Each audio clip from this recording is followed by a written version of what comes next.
小朋友有情緒嘅時候，家長應該點樣做呢？其實小朋友有情緒係非常之正常㗎嘛。咁家長咧最重要，千祈就唔好鬧佢啦，阻止佢發泄嘅情緒喎。反而咧，我哋應該咧嘗試立刻去睇下佢發生咩事，嘗試去了解佢，俾佢有個感覺係佢好安全。而家長咧係會嘗試係企喺佢嗰邊啦，去了解佢、關心佢。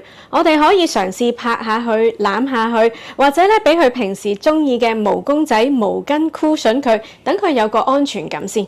然後嘗試安撫咗佢，反映佢嘅情緒。你可以話你覺得好唔開心，因為咧我哋突然之間落雨，冇得去公園，或者係你覺得咧好嬲喎，因為你輸咗個遊戲。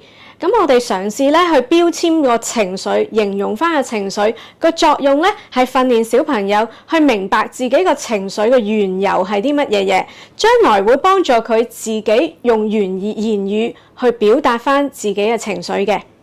跟住我哋就安撫佢嘅情緒啦。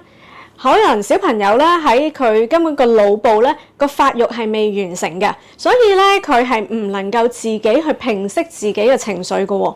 我哋就要俾多啲時間佢，可以同佢唱首歌啦，做一啲佢中意平時做嘅嘢，譬如同佢睇本書啦。